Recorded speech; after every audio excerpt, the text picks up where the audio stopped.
Lead on New York. Reggie Miller getting a slam off Charlie Ward turnover.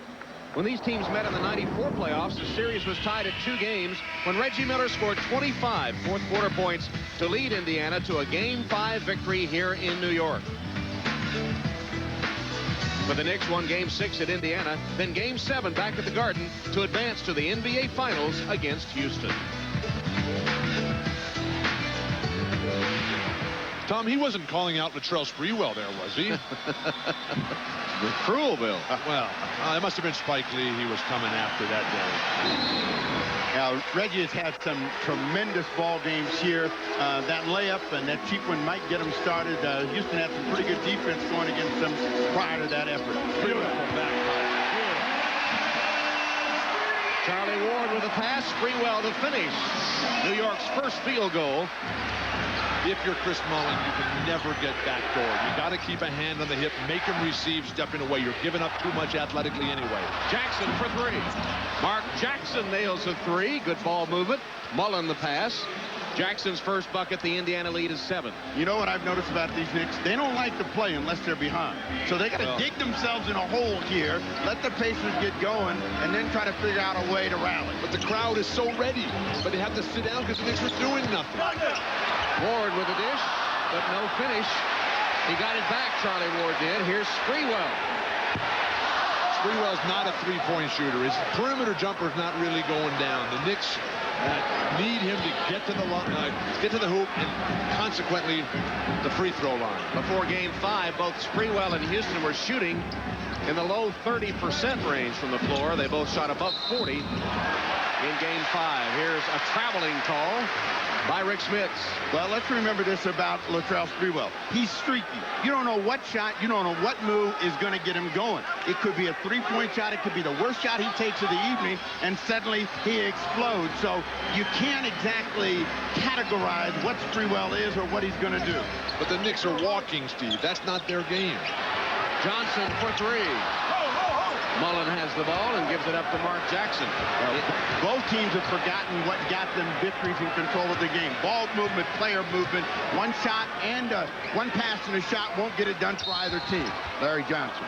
Johnson, a hand in the back, commits the foul. That's his first. Steve, that three-point shot that Larry Johnson took, they can get that anytime they want. What, you dribble to the sideline and throw it back out to half court and shoot a 3? You got to get something going to the hoop. That has become the Knicks' trademark style.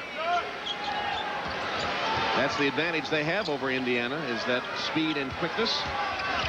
Smits, double team momentarily, goes to the left hand, rolls off. Dudley to Ward.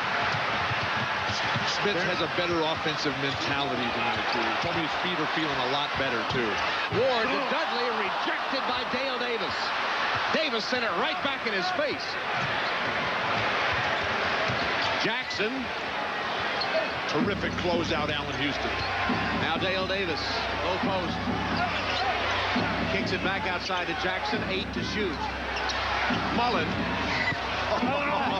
Nearly made that impossible shot, but then fouls Chris Dudley. Chris loves to get a little creative here. This is his hometown. Creative, is it? Here is Kurt Thomas making his first appearance in the New York lineup as Chris Dudley goes to the bench. Well, in a game of scoring, you need some people that can score. Thomas can't. Dudley has had a couple of forays, missed them both, so there's the reason for the change. But with Charlie Ward, they're not going to get much out of their breaking situations because he's very tentative. Allen Houston trying to get his first hoop. And he cannot miss the layup. New York is 1 of 10. 10% shooting to open the game. Just like Game 4, Miami, first round here. Van Gundy was so concerned about it. He wanted the team to be relaxed. There's that post-up move by Jackson as Smits misses the outside shot. Van Gundy said he wanted to play loose, be aggressive, leave the game with no regrets, win or lose. Sprewell misses. Tapped by Thomas once. Got the rebound the second time. Houston for 3. Rebounded by Dale Davis.